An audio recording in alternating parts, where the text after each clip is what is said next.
sobre todo, digamos. Hoy en la Casa Rosada lo que dicen, Pancho, es que no solo están enojados con el juez Lorenzini, que lo ven, ellos consideran que ha sido muy funcional a los accionistas de Vicentín, sino que Perotti también jugó en la misma. Y en definitiva, la decisión... Ahora, sin confrontar, ¿no? Porque Perotti hizo, es como que en silencio, vos decís que lo acusan en el gobierno de haber jugado en contra, pero Lo no... acusan de que el plan Perotti fracasó. Claro. Eso es lo que dicen en el gobierno. No, lo acusan... El plan Perotti fracasó. No lo acusan porque fracasó. Lo acusan porque dicen que jugó para los Vicentín. Bueno. Y el dato interesante está relacionado en que el presidente toma esta determinación. ¿Por qué? Porque la información que él recibió de Gabriel Delgado y de un enviado que estuvo en Santa Fe averiguando toda esta movida, era que lo que querían, lo que se estaba cerrando era un salvataje del Estado sin que el Estado participara, o mejor dicho, que fuera Gabriel Delgado el interventor. Y desde ese punto de vista... Paralelo, digamos. Claro, exactamente. Entonces la reacción, porque en los tweets al presidente puede se ser, lo ve me enojado. cierra bastante porque él dice que en estas condiciones sería como hacerles un favor a los accionistas. Él dice que no conoce los números en los tweets. Exactamente. Entonces, dice claramente que no va a invertir dinero del Estado. ¿Qué es lo que dice ahora el gobierno? ¿Cuál es la apuesta? La apuesta es derogamos la intervención y obviamente la expropiación sale de un lugar incómodo a su vez, y que esto se resuelva ¿de qué manera? Con la quiebra y el crackdown, es decir, la herramienta decisiva para que un grupo de accionistas se meta Con las acreencias. Exactamente. Beto, vos sabés que hoy hay que ver a los acreedores externos, Pancho. Ahora vamos sobre eso. Pero hoy hablé con una fuente del kirchnerismo y le digo, ¿qué pasó acá? Explícame esto.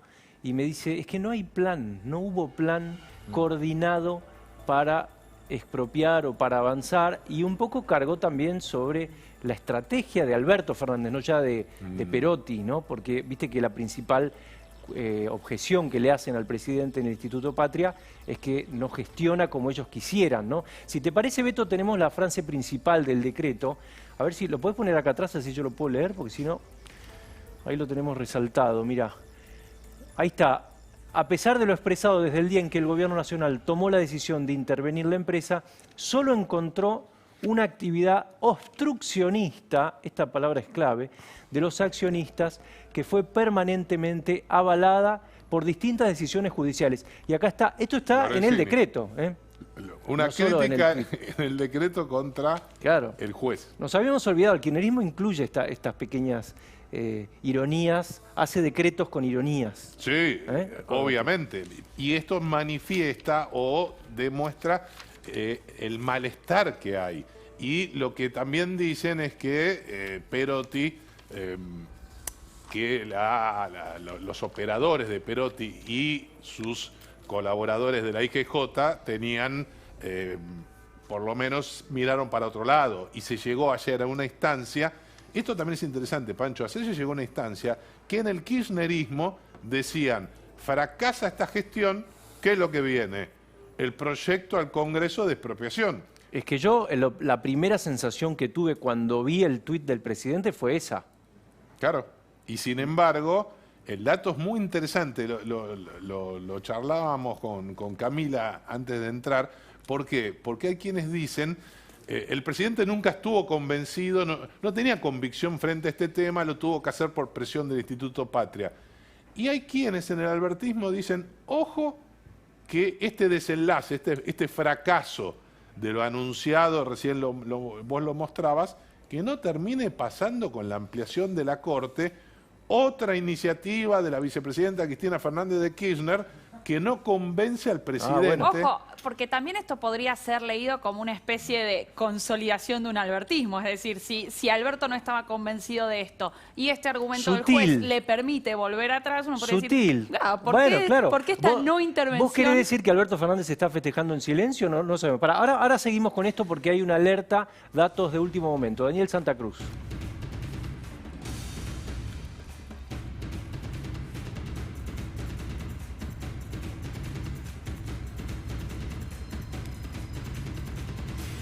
Se conoció el parte del Ministerio de Salud respecto a los casos registrados de COVID en las últimas 24 horas.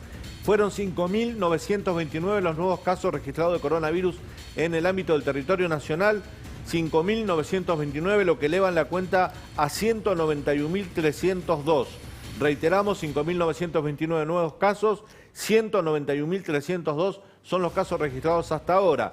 En la provincia de Buenos Aires se dieron 3.911 nuevos casos y en la ciudad de Buenos Aires 1.142. La cantidad de casos mortales fueron 102 en todo el país, lo que eleva la cuenta a un total de 3.543. ¿Eso quiere decir que bajó un poquito la cantidad de muertos, Daniel, o no? Bueno, ayer tuvimos un día muy especial con la cantidad de muertos porque se registraron 210, Pancho, porque había que sumar los de la tarde de la provincia de Buenos Aires que se informaron después de las 17 horas cuando cierra el registro del Ministerio de Salud de la Nación. Hoy bajó a 102, es considerable la cantidad. Lo que pasó ayer, Pancho, porque también ayer tuvimos más de 6.000 casos, 210 muertes, es lo que viene pasando. Yo lo digo, esto puede ser una casualidad, pero lo que viene pasando siempre, en las últimas 5 veces que se informó la ampliación de la cuarentena, el día anterior siempre los números eran más altos que después de los anuncios. O sea, depende de cómo los agrupes, ¿no? Porque no es que no existan estos casos, depende cómo los agrupás, depende cómo los sumás, depende cómo los registrás. Cada provincia tiene su tardanza a la hora de informar y vos los podés registrar y sumar de una manera u otra. Con los casos mortales siempre hay diferencias o hay confusiones porque hay un solo parte para los casos registrados en el día, que es el que estamos leyendo ahora, pero hay dos partes para casos de mortales, que son lo del mediodía y lo de la noche. En el parte de la noche, cuando salen los casos del día, no salen sumados los de la mañana. Sí en el conteo final, pero no en el conteo del día. Por eso es algo que tenemos que sumar nosotros. Camila, ¿vos pensás que Alberto Fernández está festejando en silencio, en un grito ahogado? Mira, acordate de esto que decía hace unas semanas Alberto Fernández. Mirá.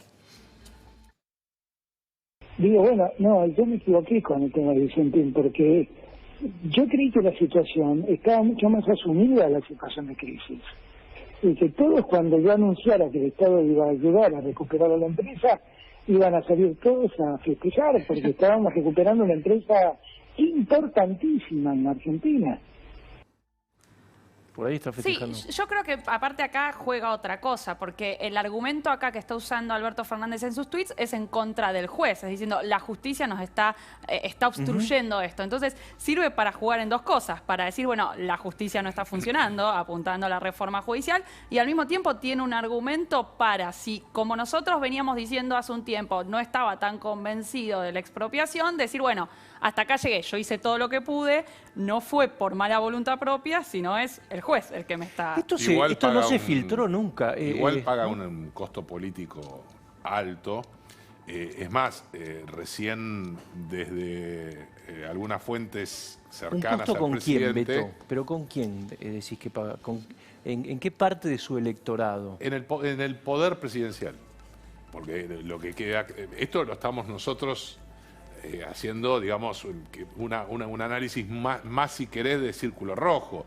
En la opinión pública es una más que el presidente termina condicionado o que no puede avanzar. Tiene la palabra devaluada, ¿no, Beto? Y claro, termina retrocediendo. El dato, a ver, ¿qué es lo que me dicen? Y esta me parece que es la definición interesante. Recién me mandan un WhatsApp un hombre cercano al presidente. Me gusta cuando lees WhatsApps al aire, ¿verdad? Y me dice que habían mandado a... Léelo textual, Beto, porque si no, viste, glosado no, bueno, dice, no nos sirve. ¿Verdad? Veníamos pensando esta situación por la actitud del juez y de Perotti. Alberto mandó un asesor a Santa Fe la semana pasada a hablar con todos. Ajá, un asesor. Es la salida menos peor. La salida menos peor. No sé por qué Menos te reís, me peor. parece que me lo estás editando. ¿Sabes dónde? No, ahora, mirá cómo me la cierra, es la salida menos peor. Ahora que se hagan cargo. Que sea... No sabemos si el juez Bueno, o juez y deje- Perotti, ¿no? ¿Sabes lo que llama la Todos. atención, Sí, Pancho? todos. Sí, dale. Pancho, a mí me llama la atención, cortito esto, es que cuando se anunció el decreto, el DNU, que hoy se derogó, la prioridad era la soberanía alimentaria. Y hoy la prioridad es, bueno, no vamos a arriesgar fondos del Estado mientras estén los accionistas al frente. Pero no era la soberanía alimentaria. Bueno, pero me parece es que un se giro a la impone. derecha entonces, Claro. Daniel. Está bien, Déjame- pero a ver, si la soberanía alimentaria es prioridad, lo es siempre, no de acuerdo a quién esté la empresa. Por supuesto, déjame, pero nunca estuvo en riesgo la soberanía alimentaria Claro, en la Argentina, que es por un país eso. exportador de alimentos, neto de alimentos. Pablo Fernández Blanco, buenas noches. ¿Cómo estás, Pancho? Qué gusto saludarte. Déjame decirte a vos y a Daniel Santa Cruz y a todos los que están ahí, aprovecho para saludarlos, que en política nada es para siempre. No, está Nada. bien, en eso tenés razón. Pablo, ¿vos tenés alguna información de último momento o alguna interpretación que pueda explicar Sí. esta medida? Sí, claro. Mira, llamativamente creo que estoy en el medio de una paradoja, término que solemos discutir con vos, Pancho, claro. porque estoy de acuerdo con Beto, pero al mismo tiempo no estoy de acuerdo. O sea, es Ajá. una cosa llamativa. Yo creo que estoy seguro que por un lado el gobierno paga un costo político por esta decisión, por el sencillo hecho, Pancho, de que en política el poder tiene que ver con la capacidad que vos tenés para que otro haga lo que vos querés, ¿sí? Que básicamente es la definición misma de mandar. Esto por un lado. Alberto Fernández quería hacer algo, hubo cacerolazos, no estamos teniendo en cuenta eso. Bueno, hubo por eso. manifestaciones públicas, manifestaciones sociales, y desde ese punto de vista coincido totalmente con lo que dice Beto. Ahora, yo creo que el gobierno la sacó regalada, Pancho. ¿Por qué? Porque esto es el nacimiento del albertismo, si querés, en un punto. Acordate qué hacía Cristina Kirchner cuando quería avanzar en una dirección y se encontraba con una piedra. Rompía la piedra, alisaba el camino y avanzaba 5 pasos Aceleraba más a fondo. adelante. Sí, claro. Exactamente. Ahora, ¿Qué hace Alberto Fernández? Pablo, Sí, en relación a eso, hay un dato que me interesa sumarlo. Recién Pancho nos mostraba las declaraciones del presidente hace algunos meses atrás cuando él decía que pensaba, que leyó mal, que pensaba que había un festejo, que iba a haber un festejo y demás. ¿Eso saben a qué se debió? Eso fue una encuesta de un encuestador que no vamos a nombrar, que el presidente está muy enojado, que le había dado una contundencia, un respaldo muy importante, y sobre todo en Santa Fe, que los chacareros lo iban a recibir. Ahora, el dato interesante es que hay otro encuestador que está siguiendo mucho el presidente y el jefe de gabinete Santiago Cafiero, y tanto es así que ya lo empiezan a consultar del Instituto Patria, que la pegó y que no solo tenía números contundentes en contra de la expropiación de Vicentín, sino que frenó o tranquilizó un poco la posibilidad de expropiación de Edesur. Entonces, que la propia Cristina, atención, la propia Cristina considera que no está al horno para bollos Y puede como ser, para abrir tantos expropiar Edesur. Claro. frentes, ¿no? Puede ser. Vos sabés que, Claro. Pablo, vos hablabas Beto, recién de los empresarios. sí. Yo, los empresarios con los que hablé en esta última hora estaban encantados, ¿eh? Bueno, pero el propio Alberto, Pancho, claro que sí están encantados. Si todo el mundo tiene miedo, no todo el mundo, estoy exagerando, 2 pasos para atrás. Hay cierta incertidumbre, el fantasma sobrevolando de las estatizaciones. ¿Por qué? Porque el que se quema con leche de una vaca y llora. Si mirás sobre tu hombro, en la historia reciente del kirchnerismo, hay una historia bastante prolífica en estatizaciones, empezando por la de YPF. Déjame completarte 2 cosas antes de que se me pase, porque tengo un dato con respecto a las encuestas, Beto, que te va a encantar. Pero antes que eso, vos, Pancho, sabés muy bien que Alberto Fernández es el más liberal del gobierno del Frente de Todos. Es una cosa rara, porque hay empresarios que se han juntado con él, después hablé con ellos y te dicen, pero cuando vos hablás con Alberto Fernández, es una persona tremendamente razonable y no les entra desde el punto de vista de los negocios, a eso me refiero, y no les entra en la cabeza cómo esa persona con la que hablaron después quiere estatizar una empresa. Y la única lectura que te queda es que no le queda otra más que ceder al apetito de otros de sus socios políticos. No me refiero naturalmente a Sergio Massa, sino a Cristina Kirchner, la Cámpora. Recordemos el nombre de Anabel Fernández Sagasti, claro, la mendocina, ¿sí? Que fue la que encabezó el proyecto y que hablaba de un proyecto de país, de soberanía alimentaria. Es decir, en aquel momento, hace un poco más de un mes, no importaban las deudas, porque Vicentín, las deudas que tenía Vicentín las tenía antes y las tiene ahora también, pero en aquel momento no importaban las deudas y ahora el presidente usa el argumento de las deudas. Yo creo que Alberto Fernández, como vos decías al principio, se sacó un peso de encima. Y cuando quieras te doy un datazo con respecto a las encuestas que preguntan sobre estatización de empresas. Dale, a ver, ¿ese es el dato que le va a gustar a Beto? Y yo creo que sí. Primero, antes de la estatización de YPF hubo un sondeo bastante profundo y resulta que la mayoría de la población argentina aprobaba, según esas encuestas, aprobaban la estatización de YPF. Se avanzó en la estatización de YPF. Recordemos que el manual, el borrador, si querés, los apuntes que le mandó Máximo Kirchner a los diputados del Frente de Todos, eran como unas 20 páginas, si mal no recuerdo, decía, entre otras cosas, entre otros lugares, que la sociedad argentina apoyaba las estatizaciones. A mí me cuentan que ¿cuál es la otra empresa que tuvo rumores de estatización en el último tiempo? Edesur. Bueno, a mí me cuentan que hay intendentes del Frente de Todos que mandaron a hacer encuestas en sus zonas, zona sur de la provincia de Buenos Aires, preguntando una serie de cosas, entre ellas si estaban conformes con la calidad del servicio de Edesur y qué pensarían si el gobierno avanza en la estatización de la empresa. ¿Y qué les daba?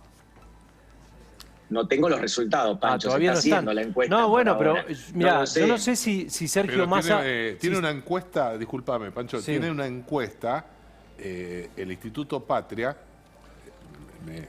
me consta, y también Santiago Cafiero, donde ya la palabra expropiación, y es muy interesante lo que vos decías, Pablo, con YPF, como que la sociedad empezó a, globalmente, quizás en el conurbano y en la tercera sección electoral, haya un respaldo a la expropiación de Edesur.